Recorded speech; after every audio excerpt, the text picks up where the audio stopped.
Les tutos de Guillaume. Aujourd'hui, tuto dossier bancaire. Comment faire un dossier bancaire lorsqu'on va aller présenter son dossier à la banque pour augmenter au maximum ses chances de financement. La première chose dans un dossier bancaire, donc moi j'utilise un modèle style PowerPoint de manière horizontale, une présentation avec une présentation qui est aérée, propre, qui est moderne.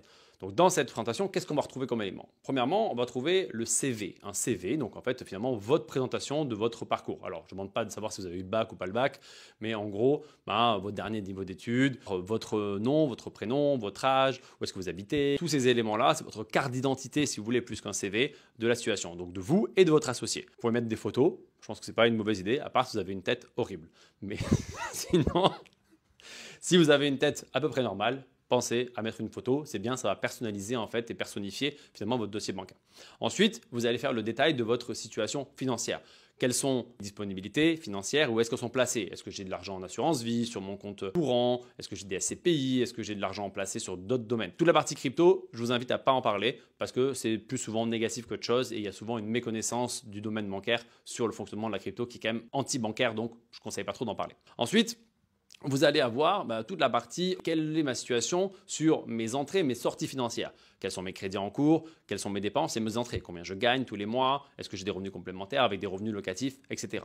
Ensuite, on va parler du projet en lui-même. On va expliquer le projet, on va expliquer où est-ce qu'il est, où est-ce qu'il se situe, quels sont les avantages de la ville dans laquelle il est positionné. Ensuite, on va parler du projet en lui-même plus en détail, c'est-à-dire combien d'appartements, est-ce que c'est loué, pas loué, est-ce qu'il y a des travaux à réaliser. On va mettre des photos du projet pour le mettre en avant. On peut même mettre des vidéos parce qu'on peut mettre des boutons qui soient cliquables et qui amènent vers une vidéo YouTube par exemple. Donc on peut faire plein de choses qui vont permettre de montrer au maximum le projet. Si on a des 3D ou des photos de 3D ou des visuels 3D, on va pouvoir les mettre en avant. Si on a un devis travaux, on va pouvoir mettre des éléments dedans en avant pour montrer qu'on a une étude précise de ce budget-là. Si on a des éléments aussi sur la fiscalité, savoir combien on va payer d'impôts, quel sera le régime fiscal utilisé, on va le mettre en avant. En fait, le modèle de dossier bancaire, ce dossier-là, il va vous permettre de montrer votre niveau d'expertise et de connaissance dans l'immobilier. Plus il sera détaillé, plus il aura un bon effet. Alors, attention à ne pas aller trop loin, c'est-à-dire qu'aujourd'hui, quand on a par exemple des énormes tableaux de projection de quelle va être la fiscalité sur les 20 prochaines années, je considère que ce n'est pas utile et que c'est rajouter des choses et des incompréhensions possibles au dossier. Soyez le plus synthétique possible, le plus simple, avec des éléments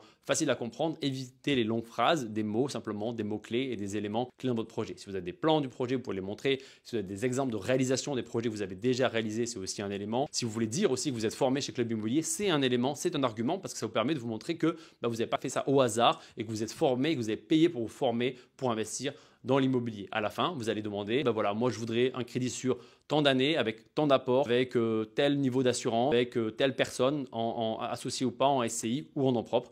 Voilà comment on va faire simplement un dossier bancaire. C'était les tutos de Guillaume.